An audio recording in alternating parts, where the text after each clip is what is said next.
Flight is 7 to 319 had been in the air for 6 hours, asterisk for most passengers. It was just another long journey. Some were sleeping, some watching movies, some counting minutes until landing. The soft hum of the engines felt comforting, almost hypnotic. Asterisk no. One noticed the first warning sign, asterisk a slight tremor ran through the cabin, barely noticeable. A few passengers looked up, then went back to their screens. Then it happened again, stronger this time.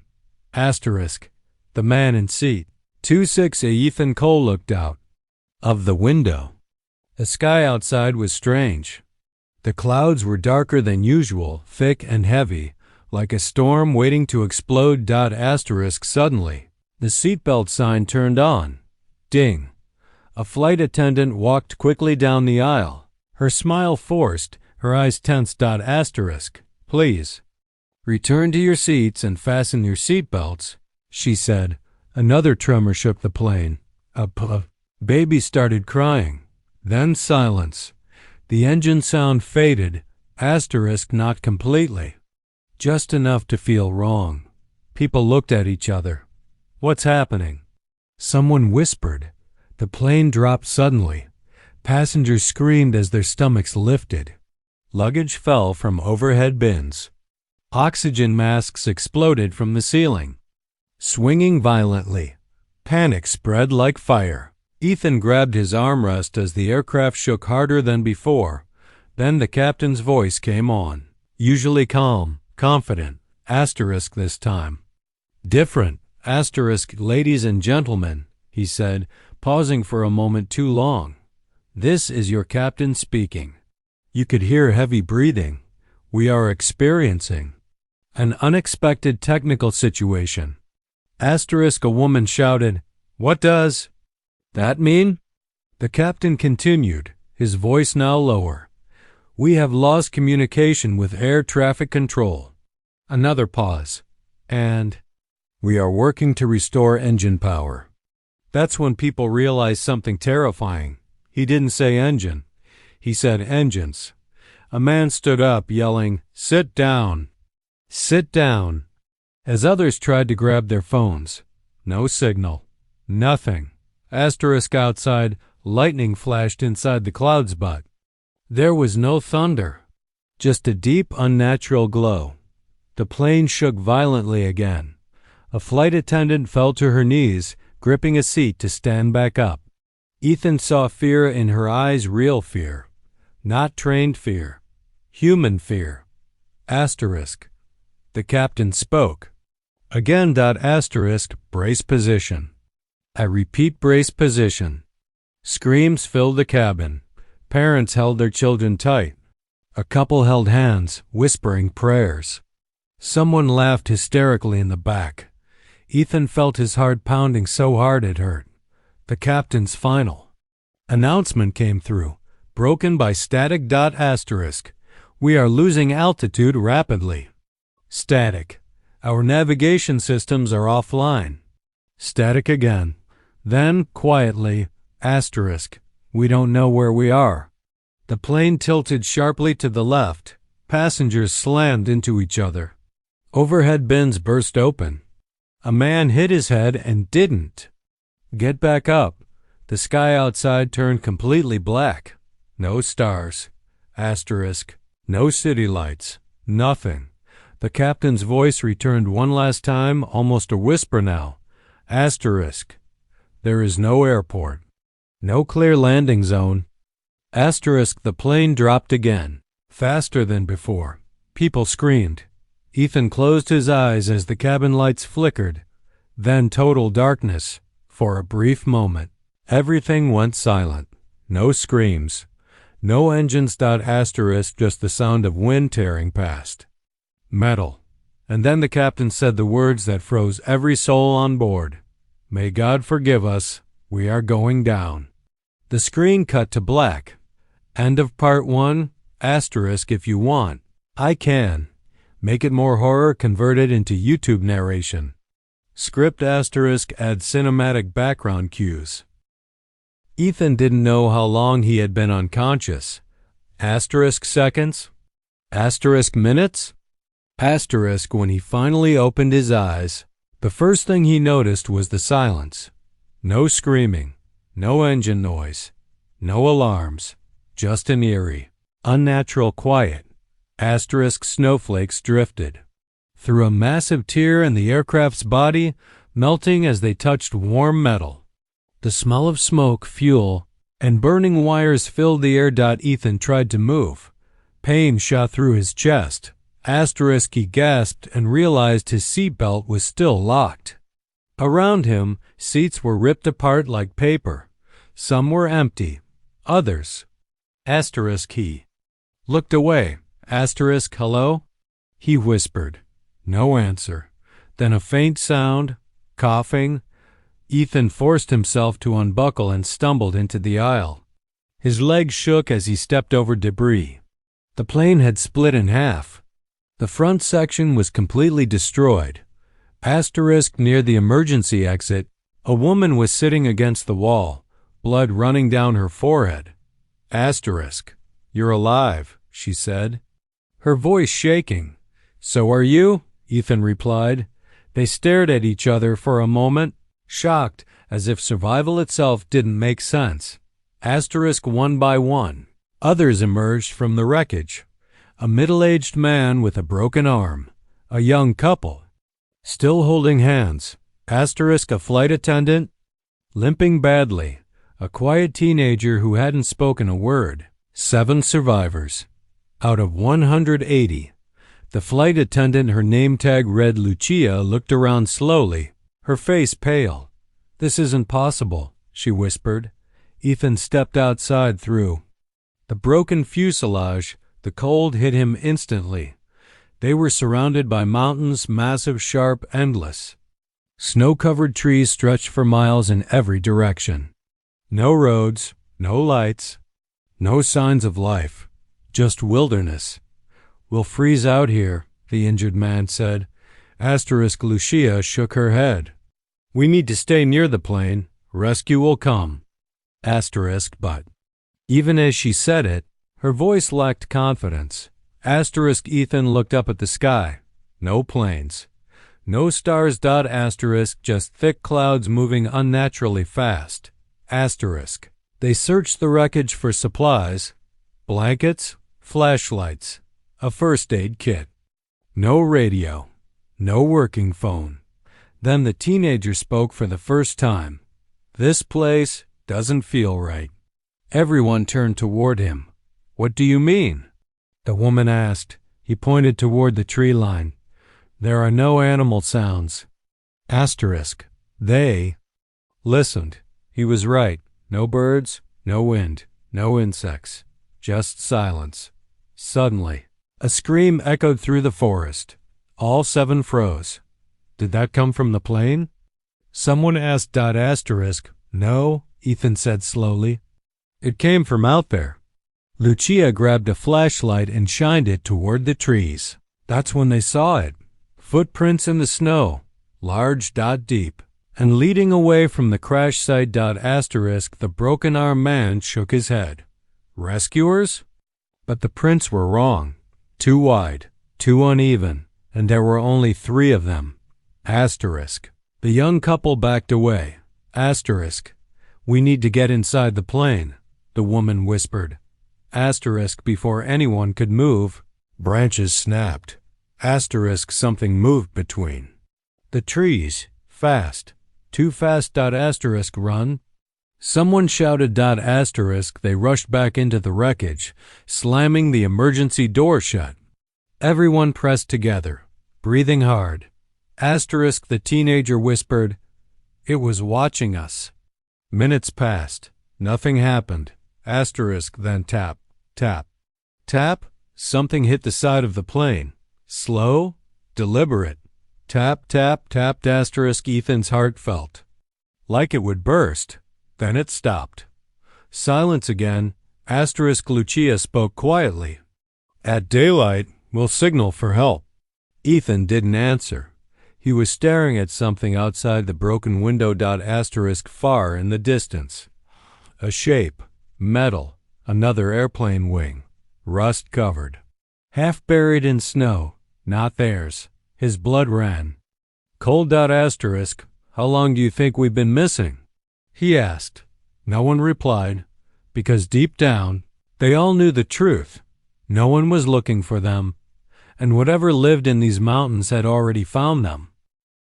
Night fell faster than anyone expected. Asterisk, the weak daylight vanished behind thick, rolling clouds, and the temperature dropped so sharply it felt unreal, like the mountain itself was stealing heat from their bodies.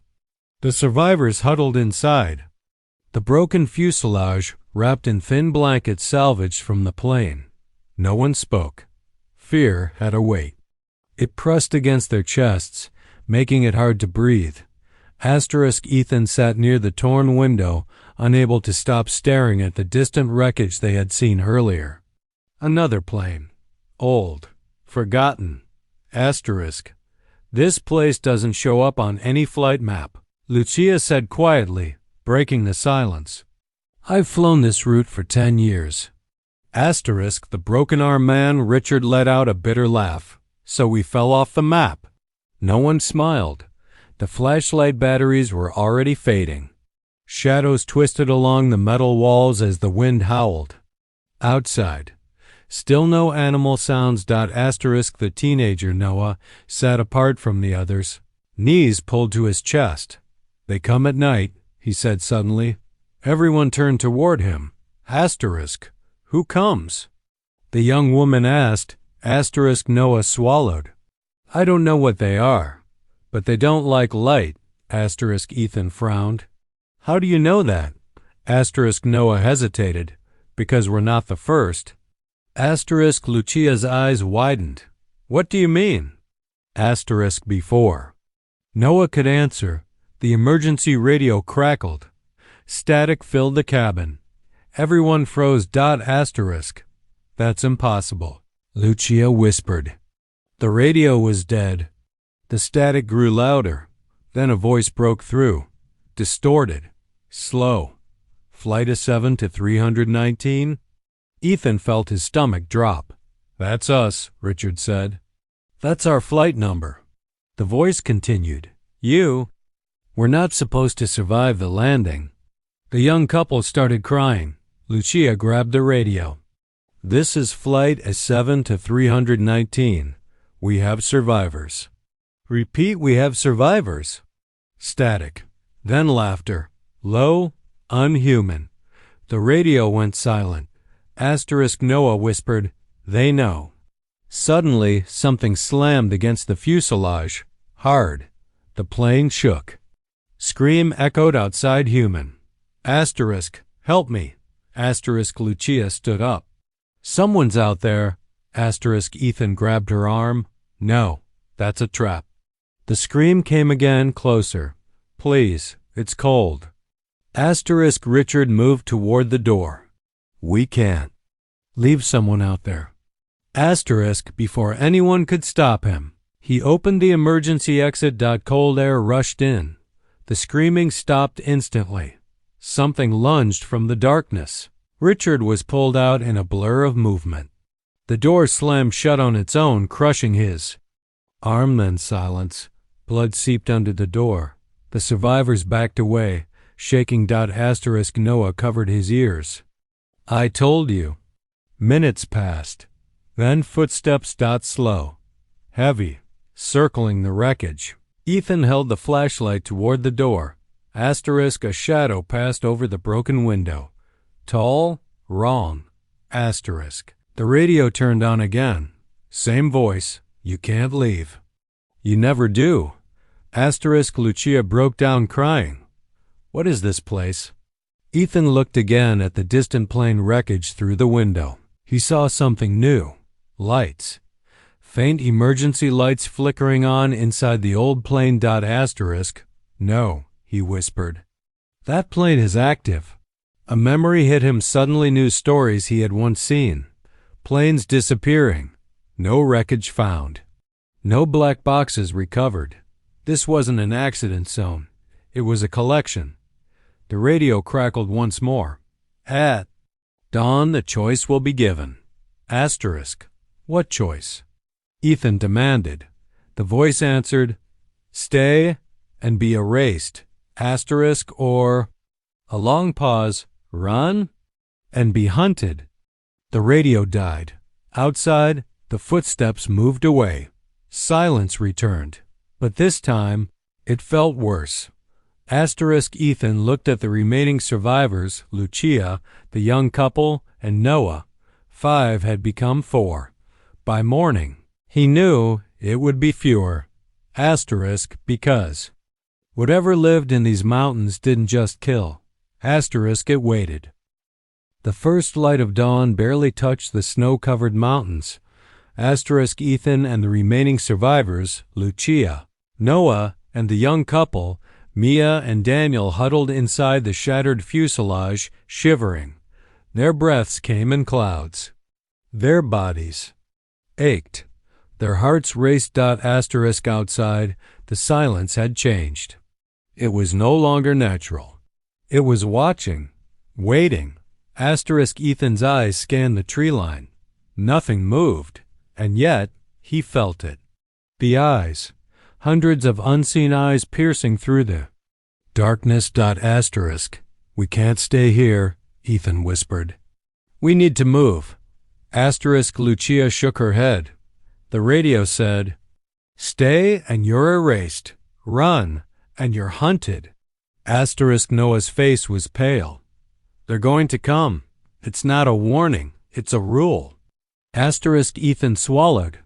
They had survived the crash, but surviving the mountain, that was another story. Asterisk he forced the group toward the distant wreckage of the old plane he had seen the night before. The wreckage was half buried in snow, jagged metal jutting like teeth. But inside, he hoped, there might be shelter or answers. Asterisk step by step, they moved. Each crunch of snow underfoot sounded like a thunderclap. Every shadow seemed alive.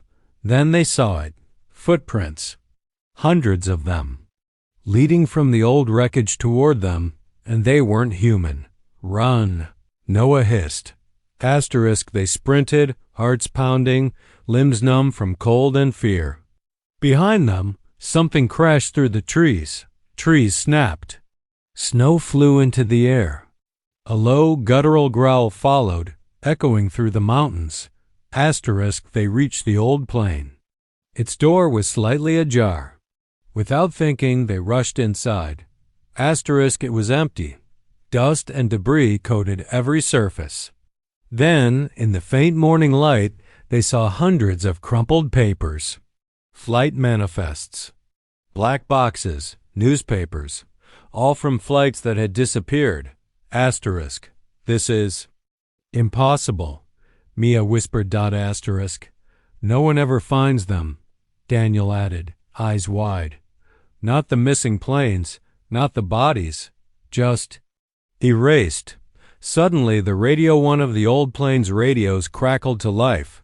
A distorted voice, clearer than before, said, Asterisk, you chose to run. Ethan froze.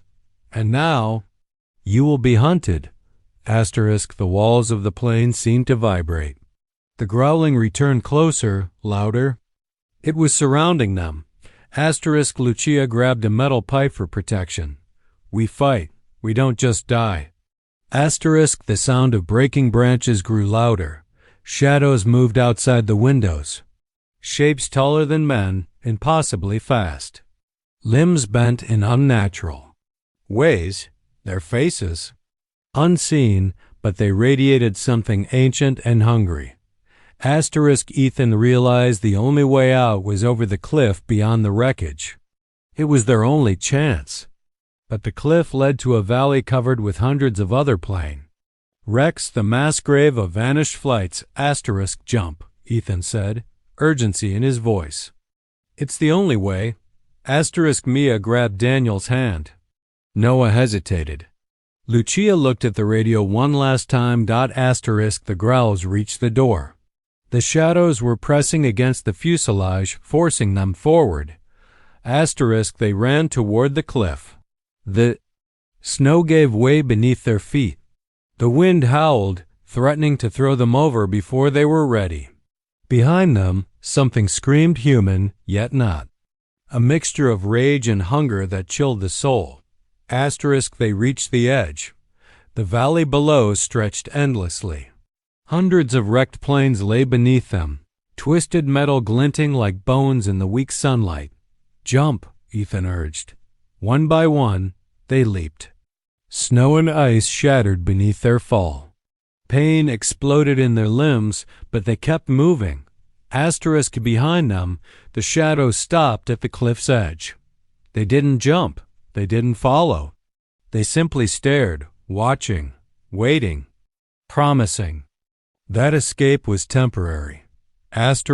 Breathless, bloodied, and terrified, the 4 survivors stumbled down into the wreckage below. Silence returned. For a moment, they thought they were free.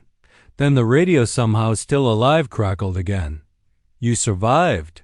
For now, the mountains seemed to sigh. The sky darkened. Clouds twisted in unnatural shapes. Ethan looked up and realized the mountains themselves weren't natural. They weren't real. They were designed, traps. And somewhere out there, hundreds of eyes were still watching. Lucia whispered, voice trembling. "Will anyone ever leave this place alive?" Ethan didn't answer.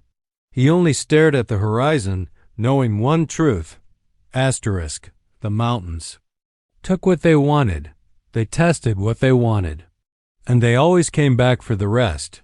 The 4 survivors huddled together in the wreckage, too afraid to move, too afraid to sleep. And somewhere in the wind, a voice whispered again, "Welcome to the collection." The screen cuts to black.